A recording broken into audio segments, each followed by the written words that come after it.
Welcome to MOTS, where we'll be applying the Manzer or Mosi-Thurlow scale of quantitative analysis of pop culture narrative through a binary system.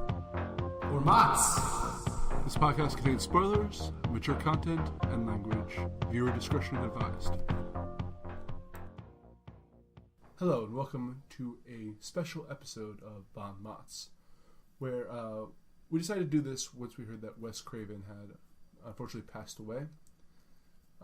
So we're going to give a small retrospective of his career and then go into a review of New Nightmare. We decided upon New Nightmare because it kind of bridges the two segments of his career. You have, this is the strict horror, and you have the kind of meta satire. And this is the kind of that gateway between the two.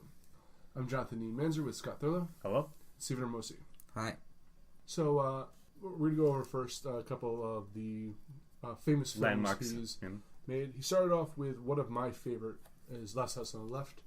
It's a wonderful, like very strange horror film. It's very influential, done on nothing shoestring budget.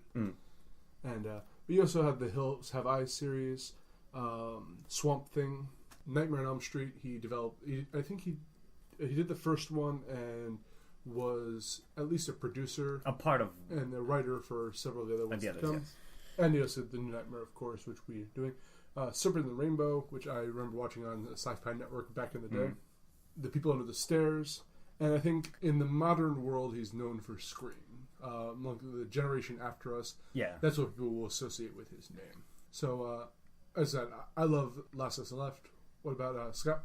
People on the Stairs. It's sort of like forgotten / maybe if not forgotten, sort of underrated movie of his because it's not a franchise like in the sense of Nightmare was. But I think that one is my favorite work of his. It's a great early '90s horror movie that, if not as recognized as the others, it certainly set the tone for horror to come. And Steve, I'm going to guess that Vampire in Brooklyn is your favorite. Any movie with Eddie Murphy is I'm great. fairly certain that I've never seen that all the way through. Yeah. I have seen parts of it, I think, when it's on, like, fully edited on USA or whatever, but or when it was 10 years ago. But really the one that I know the best is probably the original Scream. I don't think the sequels were all that great, but I really liked the first one when it came out. Of his other films, I mean, I've seen a bunch of the Freddy movies, but a lot of the other ones I haven't really seen. I hadn't seen the original Hills Have Eyes or Last House on the Left, which I would like to see. Last House on the Left, I hear really good things about that. Well, we're planning to review that sometime in the future. Sure, there we go. But as Ia just said, the reason we picked this one is because exactly it does bridge the gap between like his sort of hardcore horror roots and the sort of like meta, like playing genre savvy elements that came afterwards. See, it's very interesting because the original Scream wasn't written by him, but all the other ones were. So as the series progressed, it got more and more kind of meta commentary. Right. And A New Nightmare, which I think is a good segue into, Agreed. is 100% meta commentary on horror films, almost to, I would say, a fault. By the way, Scott, would you like to give a little synopsis of what A New Nightmare is all about? Sure. So it's basically Freddy is an actual force. He's sort of he's symbolized in the stories that were made. Like all the films in this world exist as fictionalized films themselves as well. And Wes Craven himself shows up in this film and sort of exposition dumps the audience and the main character how Freddy represents like sort of an infinite force of evil that always exists, but he can be captured through storytelling, which I think is interesting. We'll get into that. So therefore, in order to do that, he realizes that Freddy is, or the force that Freddy represents, is coming back into power, and in order to capture him, he writes a new story about Freddy in order to keep him alive in the story, but not to prevent him from entering actual, quote, reality. But did you have a one-sentence one? Yes, as well? and but what happens, like, more relevant to the film is that it is phone calls, earthquakes, and doorbells ringing nonstop, interrupting all the characters. Before we get into that, because the first half of the movie is strictly that. Scott, would you like to give another summation of the introduction? Yes, I highly liked it. It was, again, because this movie and Wes wrote and directed this one, as we said, it was an early setup for the meta commentary, like playing with the tropes and like lampshading them and like subverting them here and there. The setup, the intro is they're shooting a film, a new in quotes a new Freddy film, and the hand comes alive and starts murdering the people who are working on it, like the animatronic guys who are responsible for controlling it, and that of course is revealed to be a dream/nightmare of the main character. But I quite liked it. Like again, it was very self-aware, and it took itself like not too seriously, but seriously enough for what it was.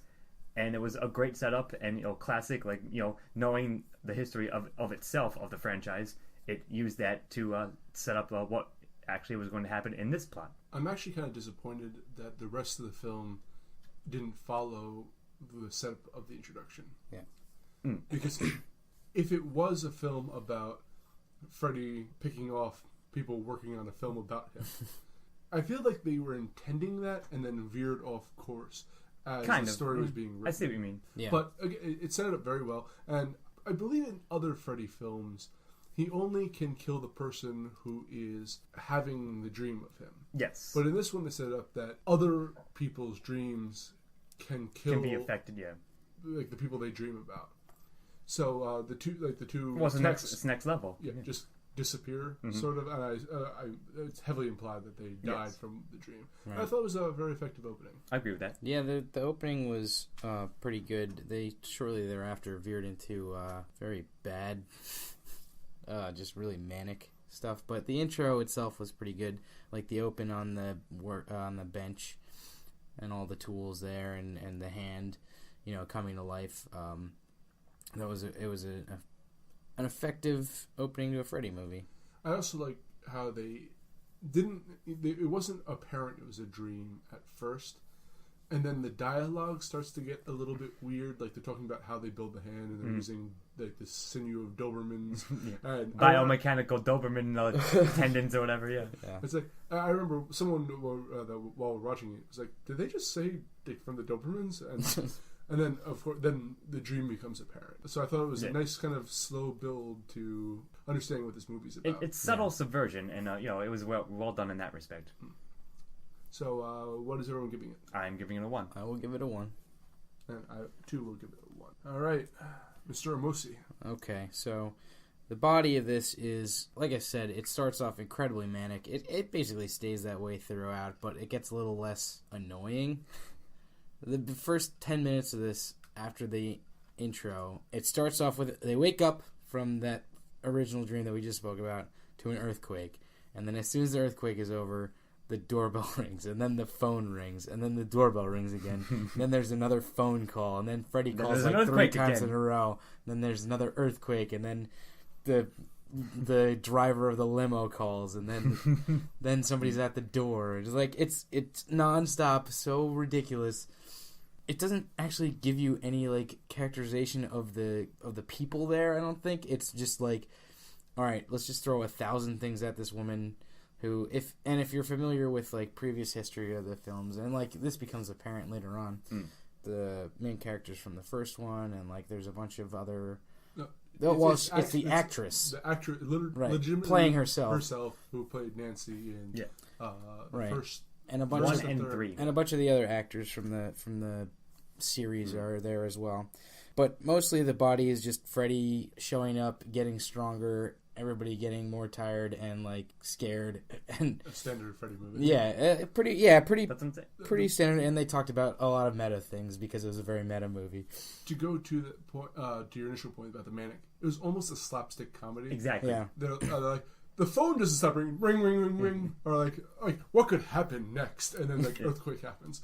So it does feel like this movie's tonally all over the place because it goes from being like, again, a slapstick comedy to a serious like kind of horror movie. Like a standard horror movie, and then laps itself back into parody in a sense. Yeah, I agree with all that. You're right. It was quite not jarring, just amusing.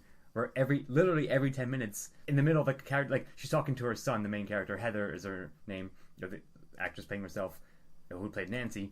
She's trying to comfort her son, and then phone rings, and it's 1, 2, Freddy's coming for you, right? And then she hangs up, and then she's trying to comfort her son again, or like is talking to her husband or whatever. Phone rings again. They do a couple of nice subversions where the third time the phone rings, it's the limo guy's like being. She's like, leave me alone, you son of a bitch. She's like, oh Yeah, man, but as soon as she said that, you knew it wasn't. Yeah, of course, but that's why it's funny. Like, it was a perfect setup. It was a good little brick joke, even not a brick joke, just a nice setup. But this is only kind of the first Right. third of The first third audience. exactly is full of those moments. The very exactly. beginning. I mean, it maintains that like kind of manic state throughout, though. Yeah. As It's I mentioned again, earlier, it's like a fucking Monty Python sketch, kind of. I'll say that it shifts gears a little bit, or starts to slow down when her husband is killed by Freddy while driving. And then it goes to... That's probably the start of Act 2, I would say. Yes. They go to the funeral, and she has like a Freddy kind of... I guess she fell asleep. Encounter. Oh, no. She gets knocked unconscious. There's an earthquake again. Earthquake at the funeral. Yeah. And so she has a Freddy thing about like Freddy being in the coffin and dragging her son down into it. It's also like throughout the movie, it's like difficult to tell which earthquakes are real sometimes. Yeah, well, I think that's sort of the point. Like they set to make it like unclear. Yeah, I guess so. As it goes on. Oh, and it was just annoying to me though. Like it wasn't like it was just a point of like, well, all right, now I got to try and figure out if that was a real earthquake or not, and like. Oh, one of them they make clear was not. Yeah. Right towards the end, and that threw down on every other time that it happened that no one else was around her because there were like 7 earthquakes in this fucking movie. Well, the one that caused claw marks to appear on her wall, imagine was imagined. Right. Yes. But there's her husband works for FX, which I thought was a very interesting, it's a nice little not interesting. It's a pun. Terrible pun. Yeah. Sure. Yeah. Sure. I don't know. As they're kind of not sleeping because Freddy's haunting them, if people start getting worried about their health, they end up in the hospital, which leads to actually one of the best deaths in the movie when the babysitter, who turns out to be, she had no characterization up until the point when she punched out a nurse and like was trying to protect the kid, and like had like kind of this sinister vibe at the same time. Not caring, like she was shrugging her typical shoulders. Teenager, like whatever, man. Yeah. Sure, that's her body. But she also had just shown up at the hospital in the middle of the night because she had a bad dream about the kid. So like, and then more of a connection. I believe it's actually her death was a replay of the original death from Nightmare on Elm Street. It was definitely a reference to it. Yeah, where she gets cut up on the ceiling. Yeah, it's all over the place tonally. And there are moments in it that are very interesting, like the hospital scene. I was actually very invested in the hospital scenes. I thought it was very interesting to see a science kind of, once again, going against the supernatural. Yeah. And then being confronted by the horror of it. I was going to say that too. Like, yeah, since we watched this quite recently with The Exorcist, they might not have been there intentionally, but I ended up seeing parallels to it. But regardless, I wanted to say, like, overall, because of the way, as we said, there's sort of a blueprint or like a prototype for the meta horror parody. So that's why it's all over the place. Like at some places it becomes like a standard horror movie. Other places it becomes like farcical / a parody of itself. So but overall, like you could see, like it was basically the growing pains of that kind of like genre. Like Wes Craven, I believe, I feel pioneered this. Sure, and this was like a test run almost. So it doesn't work constantly. Absolutely not. No, but you can see the vision behind it. Yeah. Like actually, if you watch this and then Scream right after it, you could see the evolution. Yeah, exactly. I agree with that. Yeah, I think this is even more like Scream has its like definitely its meta moments where they just discuss like horror as characters are genre savvy and so forth. Yeah. Right, but this is like everything in this film is supposed to be within this film. Like, sure. It's a film within itself, basically. Sure. And I think it was a great idea. I'm not sure executed, not that it great, was pulled off, but I will say finally that it wasn't pulled off. Yeah, but you could definitely see again the evolution, and it's very kind of from a historical basis of this genre. Like this is where it all began. So at the end of the day, what are you guys going to give it? I'm going to give it a 0. I'm going to give it a 0. I'm going to give it a very, very soft 1. Why? Because I think overall, like, while it's up and down, but you can see the intent behind it, and I think that's apparent enough, even disregarding what came after it, right? You could see what was intended, and I think that premise alone carries it, sells it, even if some of the moments fell flat. I would agree with you to the conclusion, which I'm going to transition to now. I felt that the conclusion was everything that they wanted it to be. I agree with that. It was It very wrapped itself up nicely. self-referential, but worked on its own.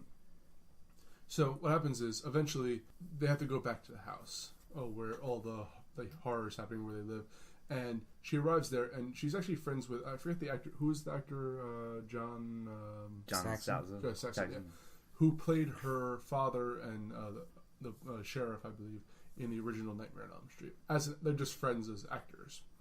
And when she arrives, he's at the house, but he's no longer John Saxon. He's playing a character the of father. himself. Yeah. Right. Like it kind of is. He's morphed. He has the badge. He has the gun. He's calling her Nancy. Cop car. And again, it's a great moment of really like he's like he starts calling her Nancy, and I didn't pick it up at first. I believe Scott, you're the first. Like, did he call her Nancy? I was like, that's a nice touch. Yeah. And they make it clear later on, but it's a slow transition when you realize that not everything is None of this kosher. is all real. Yeah. So the house itself turns into the original house from Nightmare on Elm Street. She has to go into the dream world. Yep. I wasn't a huge fan of how they pulled off the dream world. It felt kind of jokey to me. Almost. You didn't like the pterodactyl? Yeah, there's a random pterodactyl. Like she falls down this like basically huge slide, and they show this hole into hell, into Freddy's hell nightmare world. Sure, but go on. They show an overhead shot, and there's just like. I think it was supposed to be a bat, but it looked like a pterodactyl flying in the distance. Yeah, well, whatever, man. Why not? Pterodactyl's cool. I don't know. I did like the Hansel and Gretel like parallels, though. Yeah. I think they pulled that off pretty well. I was going to speak about that, and I thought that was a quite nice touch as well. I was going to actually speak about it in themes because I think they did a very good job making all those parallels, and that was the point. Okay. The ending scene in the dream world wasn't overly long, and sometimes I feel that they can drag out. They can pad it out, yeah. But this was actually quite concise, and I thought they did a good job of it. So I was actually very satisfied by both the meta of the ending and the neat wrap-up. The internal structure. I agree with that pretty much by and large. Yeah, like, we say this a lot, like, when a film wraps up quickly, but not to a fault, not too rapidly, just it's all very nicely, maybe they spent the last 20 minutes or so, they had a fight, but it wasn't overly long, and it all made sense, and it all tied very nicely to the greater quote narrative, and then the narrative beyond that itself. I forgot to mention one point. As mentioned earlier by Scott, this entire thing is like Freddy's an actual real spirit who's trapped in stories, and they wake to find the finished script by Wes Craven, who has captured Freddy again in his script, making Wes Craven a savior. His genius plan, yes, of course. Well, for sure. Basically a god at that point. Or at least defender of the realm. Creator god, yes.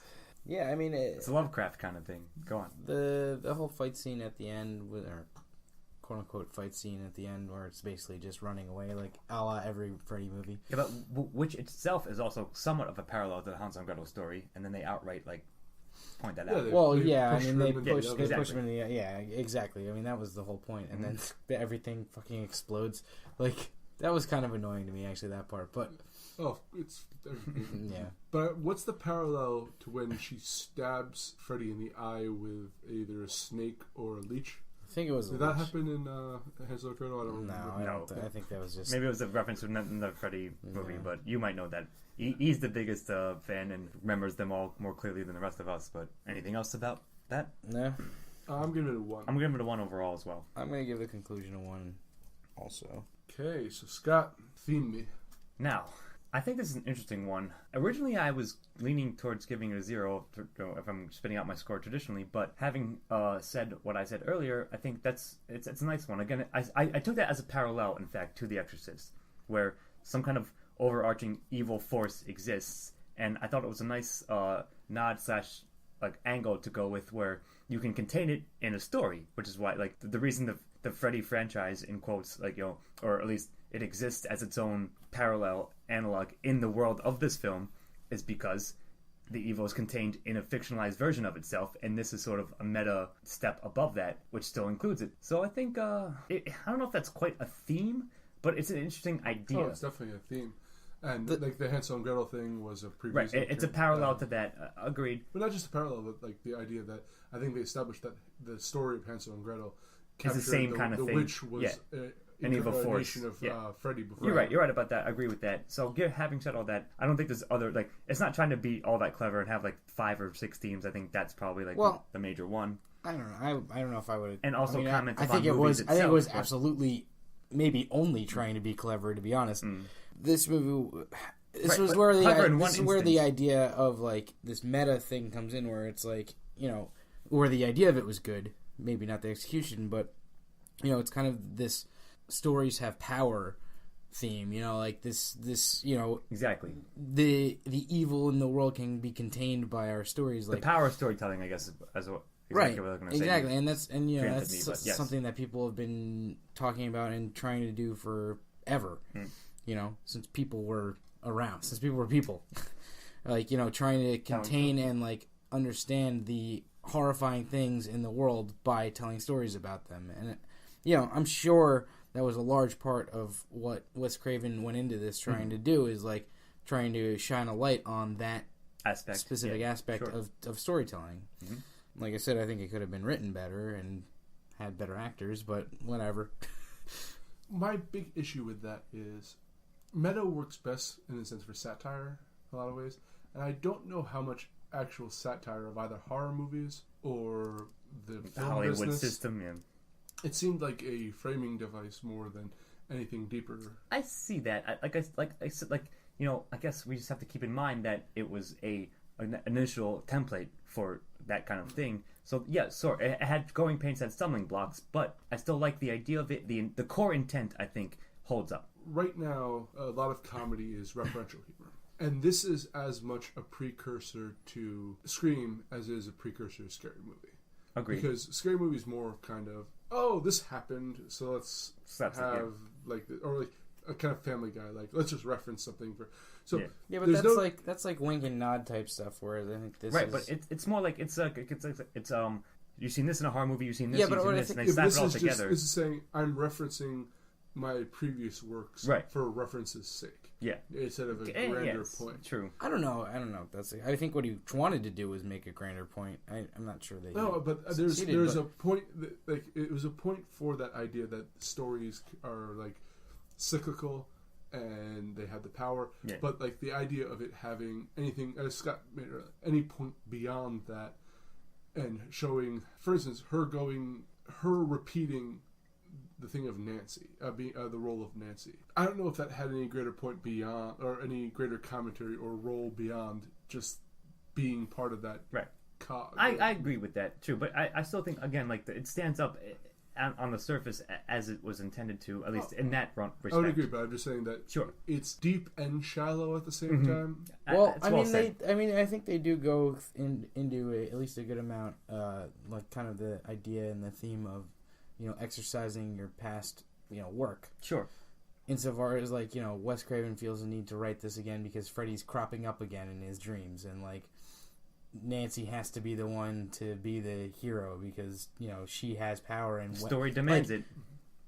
According to the story, it's because she has power for some reason, but like, you know, to Wes Craven, you kind of like get the feeling that it's because she was the original one in his original story, and that's why she has power to him. Yeah, you know, I agree with that. So it becomes this like Freddy cyclical, created his defeater by giving her the power to defeat him. Right. In a sense.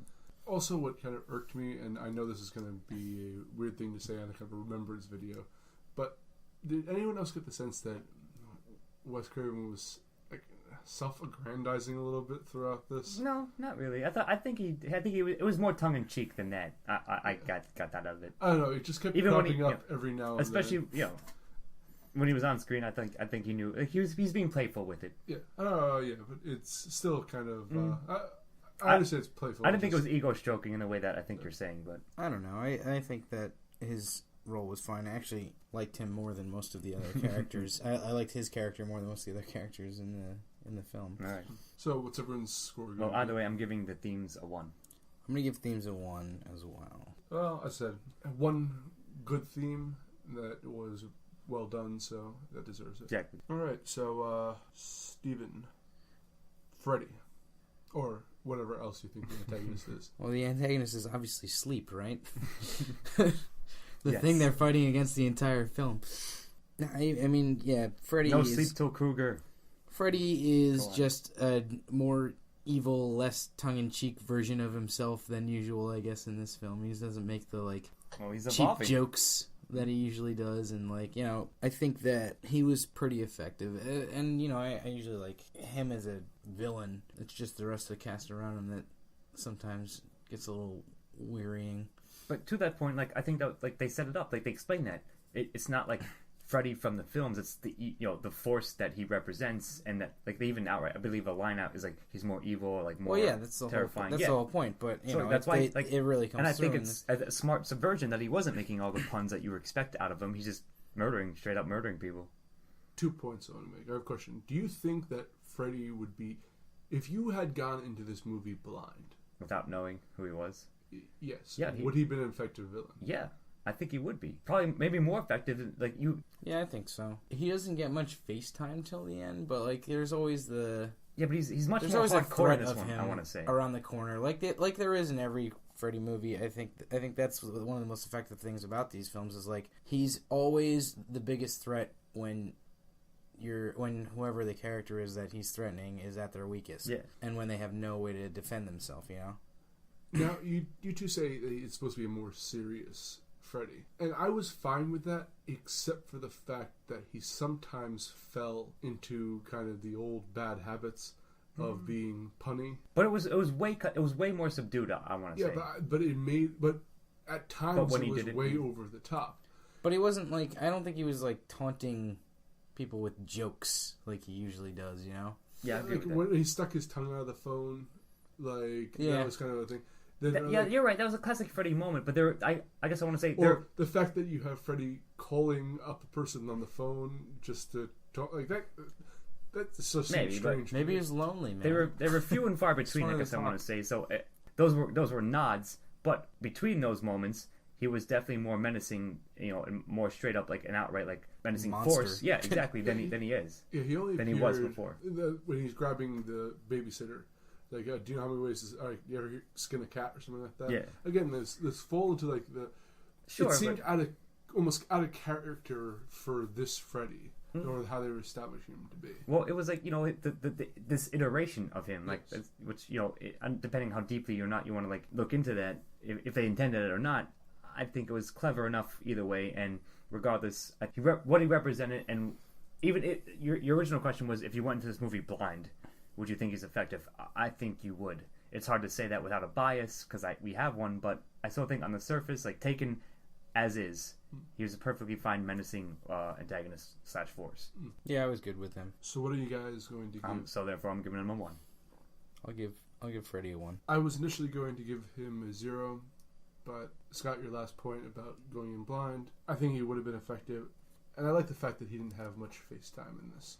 I mean, that's always like the less you show the monster, like, you keep the mystery around him. So we're on to protagonists here. This is a tough one, I know. Heather, Nancy. I feel that it wasn't that she did a bad job. It just, we spent way too much time with her. To the point when, all she was doing was running around afraid. What was it? That lost character, like my baby, that always screamed that. Claire. Claire. I felt it was similar to that. Like, that's all right, funny, yeah. You were multi-dimensional at the beginning, but you slowly fell into one dimension. She wasn't even multi-dimensional, but she definitely was reduced to one dimension the whole time. And like I like what you just said. I agree with that. Where the time devoted to her, it didn't matter because she was going to be the. But see, the thing is. What I want to say on the flip side of that is like that's kind of the whole point. As she devolves into one-dimensional character, she represents the archetype in the story of horror. You know what I mean? Like I'm not sure how much like that really was intended. You know what I mean? Like it's hard to say whether or not that was the actual intent behind that, or just like we happen to get that out of it because we analyze things as such. While that's a good point, Scott. It doesn't make me like her anymore as a protagonist. Of course, I thought she was. That's what I mean. Yeah. Like you said, very one-dimensional, and I guess she was the only. Maybe her son might be seen as a protagonist, but no, her son is Linda Blair. I guess in this so. instance. Either way, neither one of them were all that great. I didn't think. That's what I'm saying. Yeah, like that's what I'm saying. It's hard to cut it up because, yeah, I agree with that. Her performance was like okay at best, but her dialogue was terrible, and like she devolved into a one-dimensional character. But again, that may have been the whole point because it's a meta commentary kind of film. But you're right, like Could've what been you done said. better. Yeah, what you said that doesn't mean that it's good. Right. It's just that's what it is what it is. All right, so scores. I think at the end of the day, I'm gonna give it a soft 0. I'm gonna give it a 0. I agree. Zeros all around. So Scott, supporting characters.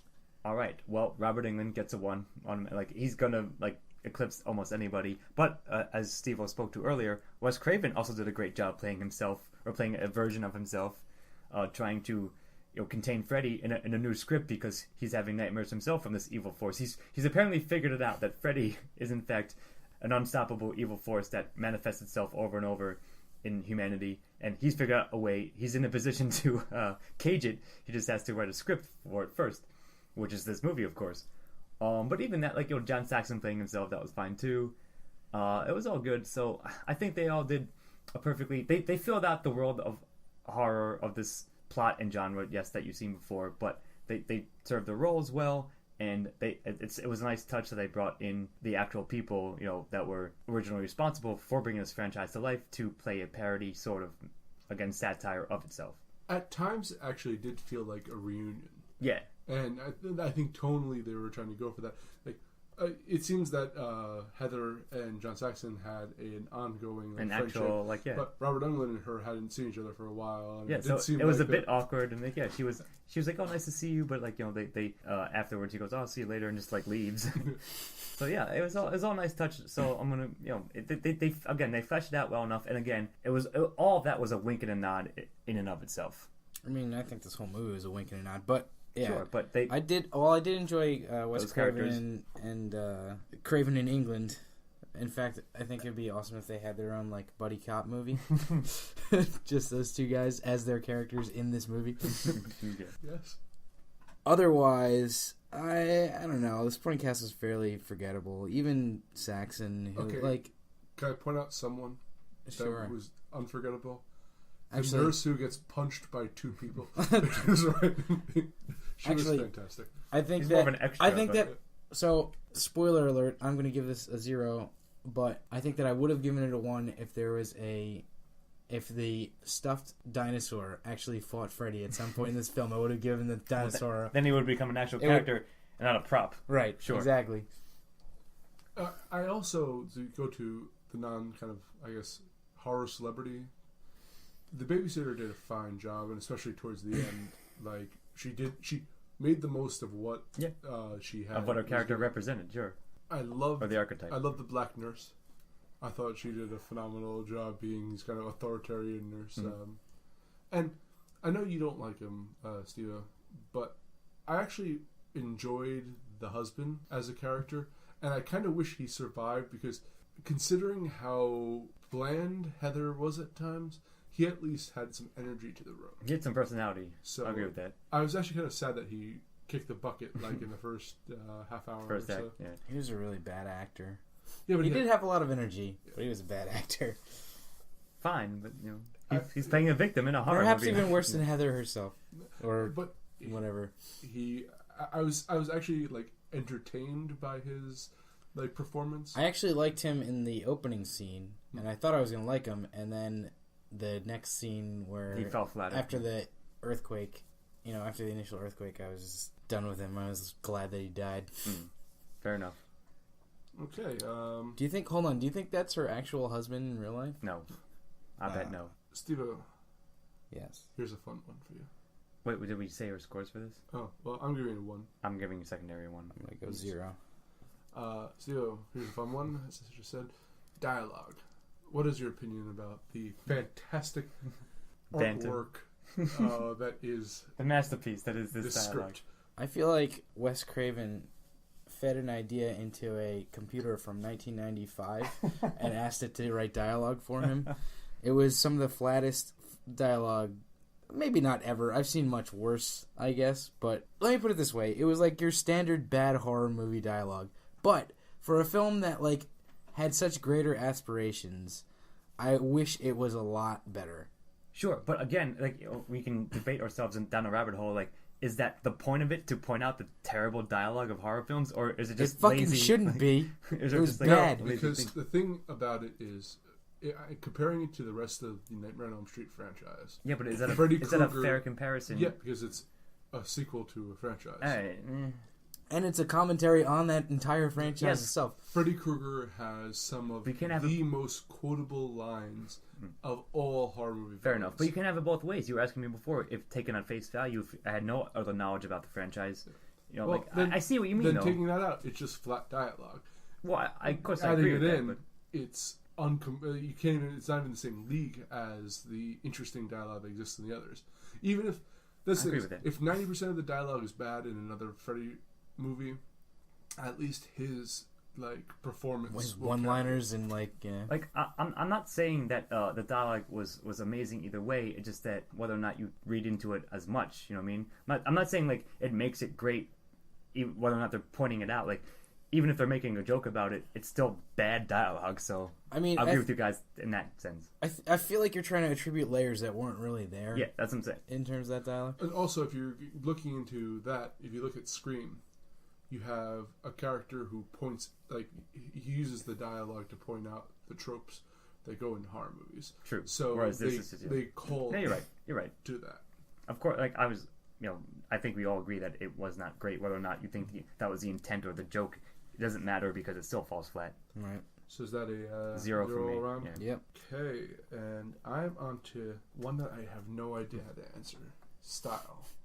I'm going to pass on this. So who wants to go All right. instead? So it was in the style of a horror / parody. So there's nothing wrong with it, I guess. There was no moments or no anything about the style. The soundtrack was perfectly fine. Like even though I guess I want to say it was bog standard, which may or may not be the point. But regardless, was it terrible? No. Was it amazing? No. So I think if it's not memorable either way, if it served its role and its job, which I think it did, then I think I'll just give you my score. It'll probably be a 1. I don't have much more to say about it. It was fine for what it was and given the premise. I think that this film goes in fits and starts, I like that. Yeah, like it's a in good terms of description. the style. Like there are some really good shots, and there are some really good there's some really good atmospheric scenes. I think agree you with mentioned earlier in the hospital. I thought that was done really well. But The atmosphere there was really good. But there are moments that kill the mood completely. Well, that's what I was about to sorry. get to. True.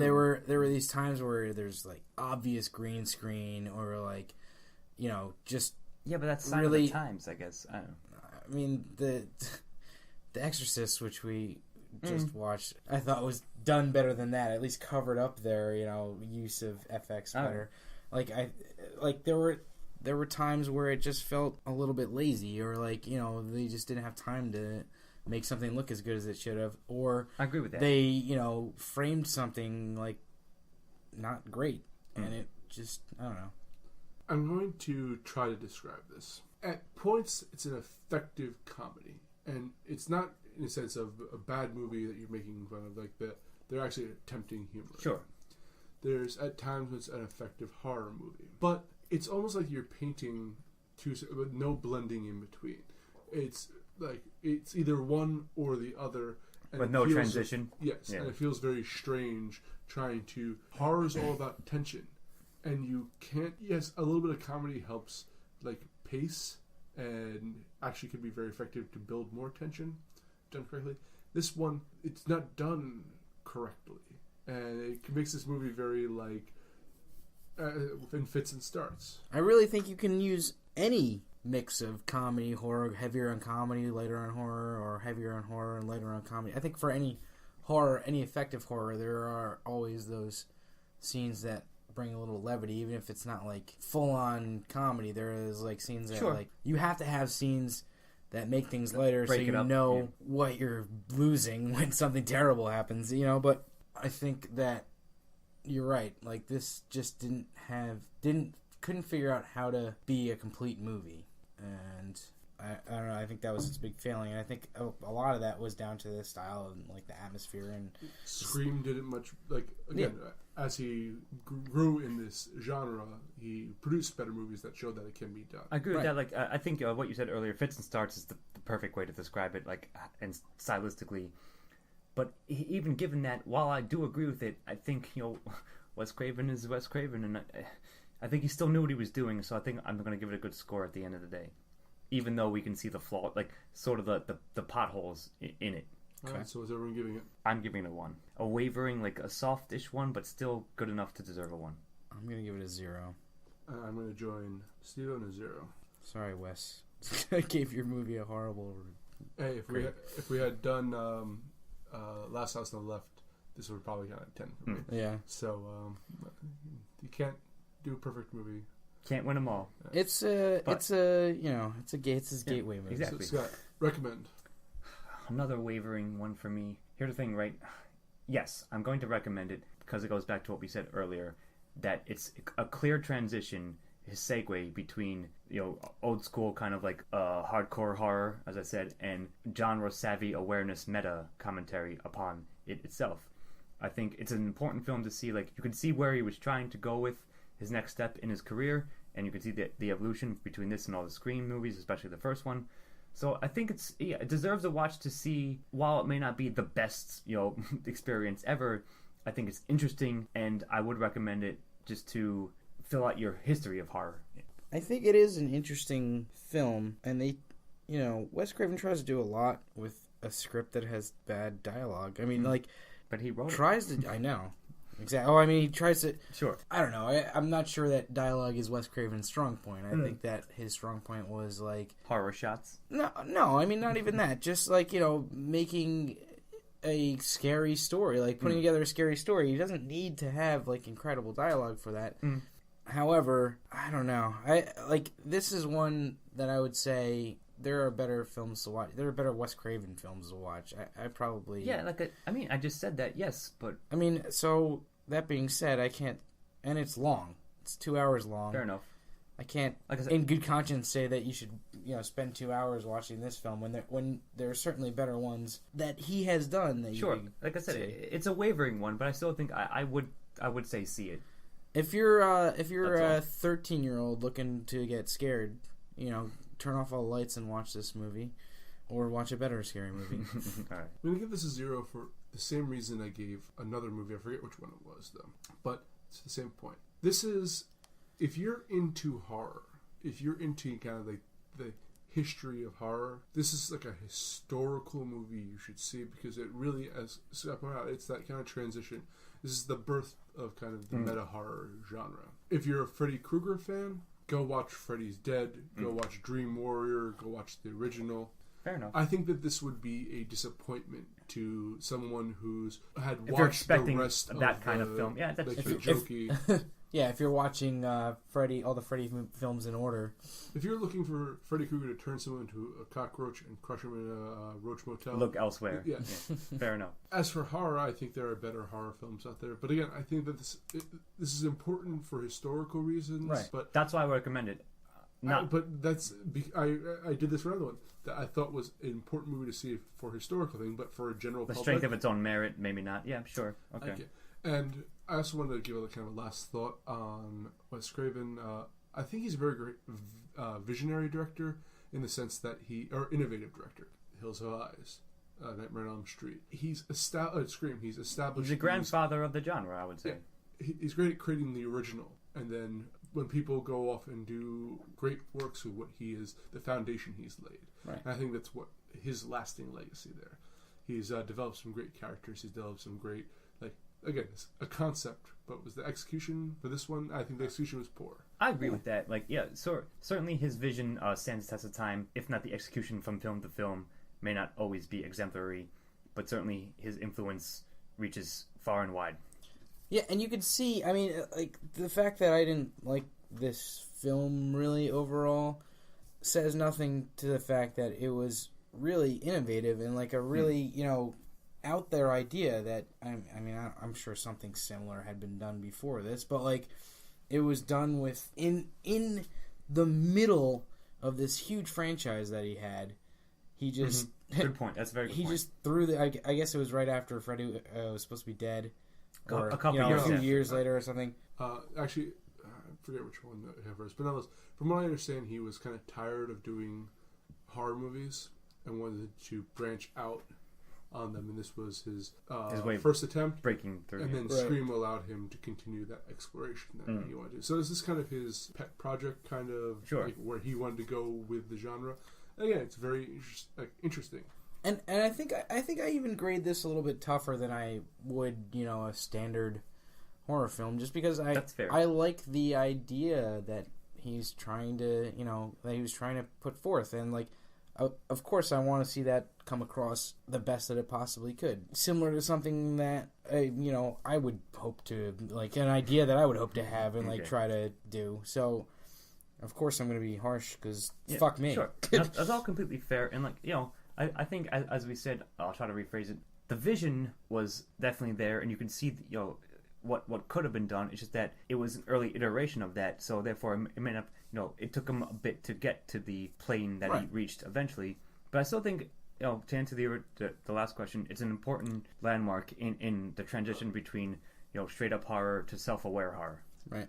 And I think he did a good enough job of it because he was one of the original, innovators of it. Okay, so I'm going to give out the scores for this one. This is all over the place.